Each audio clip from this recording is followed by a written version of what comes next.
Dear students, हमने last video के अंदर कॉलोनिज्म एंड अर्बन चेंजेस जो हमारे हिस्ट्री का 11th चैप्टर है, इसके बारे में डीपली डिस्कस किया था कि किस प्रकार से ब्रिटिशर्स ने हमारे इंडिया के अंदर अर्बनाइजेशन को डेवलप किया और हमारी पुरानी जो सिटीज़ हुआ करती थी उनका डिक्लाइनेशन किस प्रकार से इंडिया के अंदर रहा। तो आज हम इस वीडियो के माध्यम से आपको बताएंगे कि किस प्रकार से सिविल लाइन्स और कंटेमनेंट्स का डेवलपमेंट हमारे इंडिया के अंदर रहा। The urban landscape of a large number of pre British towns and cities were modified during the British rule. हमारे इंडिया के अंदर जो अर्बन लैंडस्केप थे और एक लार्ज नंबर्स में जो प्री ब्रिटिश टाउन था वो किस प्रकार से ब्रिटिशर्स के समय में मॉडिफाइड किया गया। The modification are most noticeable at the British administrative centre. तो किस प्रकार से मॉडिफिकेशन किया गया? The modification are most noticeable at British administrative centre. हमारे इंडिया के अंदर ब्रिटिशर्स टाइम पीरियड में सबसे ज़्यादा मॉडिफिकेशन उन प्लेसेस पर हुआ जहाँ से ब्रिटिशर्स अपना एडमिनिस्ट्रेशन चलाया करते थे। The provincial capital, the district headquarter and tehsil level administrative centre.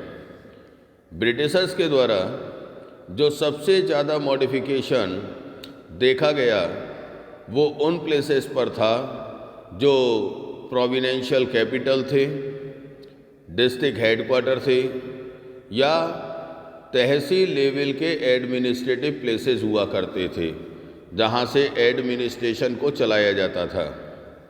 So student, the civil lines were a new addition to all big administrative centre. Student, Britishers time period में एक नए प्रकार का system और start किया Britishers ने। यह civil line places का डेवलपमेंट किया गया। सिविल लाइन प्लेसेस वो हुआ करते थे जहाँ से ब्रिटिशर्स अपने एडमिनिस्ट्रेशन को चलाने का काम करते थे। जितने भी मेन एडमिनिस्ट्रेटिव हेडक्वार्टर और एडमिनिस्ट्रेटिव ऑफिसेस हुआ करते थे वह इन्हीं सिविल लाइन प्लेसेस पर पाए जाते थे। तो सिविल लाइन एरिया का डेवलपमेंट ब्रिटिशर्स के टाइम पीरियड में ही रहा। The cantonments were often build near major towns for security reason. इन कंटेमनेंट्स का एस्टेब्लिशमेंट ब्रिटिशर्स के टाइम पीरियड में रहा। इसका मेन रीज़न था कि जो सिक्योरिटी हुआ करती थी ब्रिटिशर्स की, क्योंकि ब्रिटिशर्स को इंडिया के बहुत सारे प्लेसेस के बारे में सही नॉलेज नहीं थी। वह चाहते थे कि एक ऐसे प्लेस का डेवलपमेंट हो जाए जहां उन्हें सेफ्टी से रहने के लिए जगह मिले। इसीलिए उन्होंने सिविल लाइन्स का फॉर्मेशन किया। Civil lines and cantonments accommodated the British civilians and military personnel। Civil line और जो कंटेमनेंट्स थे वहाँ पर ब्रिटिश सिविलियंस और मिलिट्री पर्सनल्स हुआ करते थे, रहते थे। The civil lines contained administrative offices, courts, residential area for officer. इन सिविल लाइन्स एरिया के अंदर एडमिनिस्ट्रेटिव ऑफिसेस यानी वो ऑफिस पाए जाते थे जहाँ से ब्रिटिशर्स अपना एडमिनिस्ट्रेशन चलाया करते थे। इसके साथ साथ कोर्ट पाए जाते थे और ब्रिटिश ऑफिसर भी इन्हीं प्लेसेस पर रहा करते थे। The civil lines and cantonment had large open spaces, bungalows, planned roads etc. In all, 114 contaminants were built. अगर हम देखें ब्रिटिशर्स टाइम पीरियड में 19th सेंचुरी में 114 कंटेमिनेंट्स का एस्टेब्लिशमेंट देखा गया, और अर्ली 20th सेंचुरी के बीच में हम देख सकते थे कि लार्ज अमाउंट में कंटेमिनेंट्स पाए जाते थे. They were mostly concentrated in plains of Punjab and western Uttar Pradesh. ये कंटेमिनेंट्स लार्ज अमाउंट में पाए जाते थे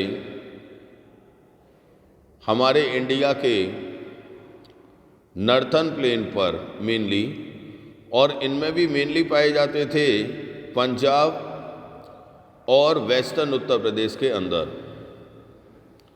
the southern state had only 5 contaminants. हमारे इंडिया के सदर्न स्टेट्स में केवल 5 कंटेमिनेंट्स पाए जाते थे. These were built for armed forces. There were separate barracks for Indian soldiers. अब इसके बाद में ब्रिटिशर्स के टाइम पीरियड में किस प्रकार से रेलवे का कंस्ट्रक्शन हुआ, किस प्रकार से रेलवे का एस्टेब्लिशमेंट भी देखा गया, और इससे इंडस्ट्रीज और अर्बनाइजेशन का ग्रोथ किस प्रकार से 19th और 20th सेंचुरी के अंदर देखा गया, इसके बारे में हम डिस्कस करते हैं अगले टॉपिक में. The introduction of railway in India created a national network of urban places. हमारे इंडिया के अंदर 1853 में रेलवे का इंट्रोडक्शन ब्रिटिशर्स टाइम पीरियड में हुआ, और सबसे पहली जो रेल रोड थी वह 34 किलोमीटर लॉन्ग थी. मुंबई से लेकर थाने तक ये दूरी को तय किया गया. In which the metropolitan cities formed the primary focus supported by the 1 lakh cities at satellite centre. इसमें प्राथमिकता के रूप में लिया गया 1 lakh cities supported by 1 lakh cities में सैटेलाइट सेंटर्स इसके बनाए गए. The railway contributed to the expansion of trade. जैसे जैसे हमारे इंडिया के अंदर रेलवे का कंस्ट्रक्शन हुआ, इससे लार्ज अमाउंट में ट्रेड हमारे इंडिया से बढ़ने लगा. लेकिन ये ट्रेड बढ़ने का कोई फ़ायदा इंडियंस को नहीं हुआ करता था. रेलवे का कंस्ट्रक्शन मेनली इसीलिए किया गया था ताकि और ज़्यादा सुविधाजनक तरीके से ब्रिटिशर्स के द्वारा हमारे इंडियन रिसोर्सेज का एक्सप्लोटेशन हो सके. And introduction of modern industry and this indirectly help the process of urbanisation. लेकिन इन सभी चीज़ों से अर्बनाइजेशन को ग्रोथ हो रहा, अर्बनाइजेशन का प्रोसेस तेजी से बढ़ रहा था. New railway towns emerged in various part of the country. Jamalpur, Waltair, Bareilly, Meerut, ये वो प्लेसेस थे जिनका ग्रोथ ब्रिटिशर्स के टाइम पीरियड में देखा जा सकता था. Industrialisation appeared in India quite late.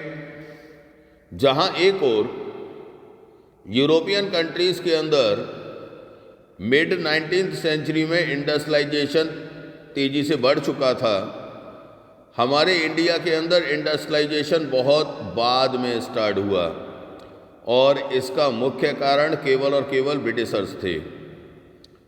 Cotton textile industry mainly देखी जा सकती थी बॉम्बे और अहमदाबाद के अंदर, क्योंकि इन प्लेसेस पर लार्ज अमाउंट में इससे रिलेटेड रॉ मटेरियल यानी कॉटन अवेलेबल हुआ करता था. Jute in Calcutta, coal mining in Damodar basin were the early industries, Kanpur and Jamshedpur also emerged as big cities. Kanpur और जमशेदपुर भी बड़ी सिटीज़ के रूप में देखी जाती थी. Most industries were located in colonial metropolitan city of Bombay, Calcutta and Madras.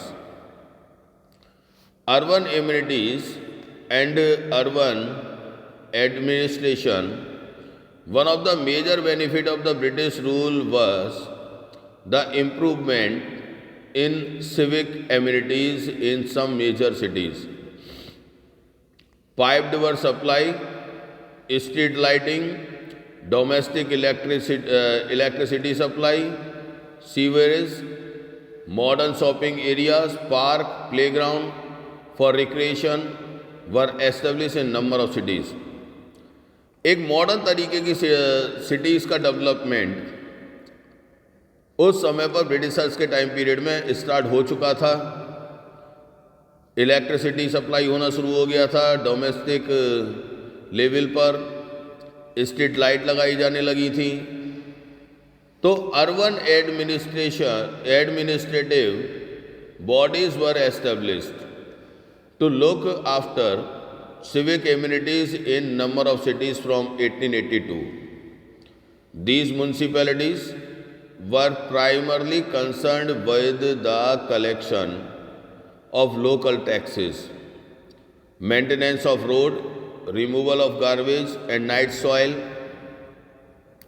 primary education and public health facilities.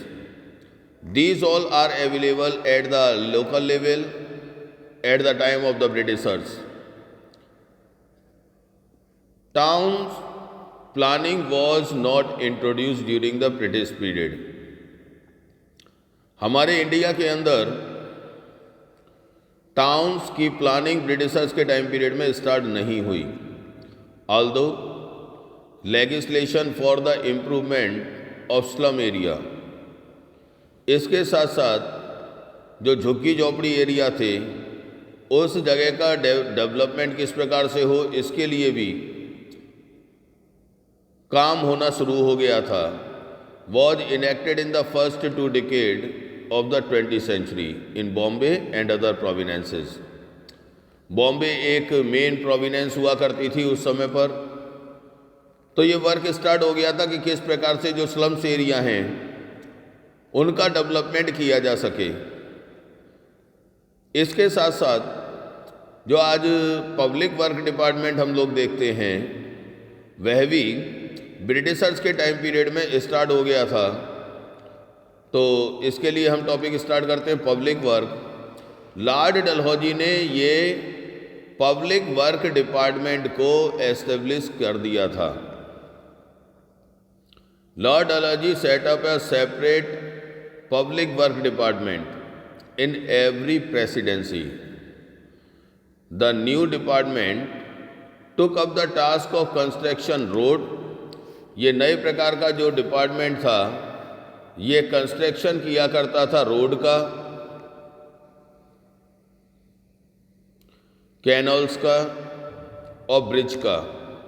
During the first half of the 19th century the Ganga and Yamuna canal, बरीदोआब canal इन पंजाब और गोदावरी और कृष्णा साउथ इंडिया के अंदर, इन सभी कैनल्स का establishment या construction किया गया. In the latter half of the century Agra canal, Sirhind canal और इसके साथ साथ दूसरे बहुत सारे कैनल का कंस्ट्रक्शन किया गया 1890 और 1899 के बीच में. सो स्टूडेंट, हमारा ये चैप्टर यहीं समाप्त होता है. इसके बाद में हम इसके एक्सरसाइज और क्वेश्चन आंसर को भेजेंगे. Thank you.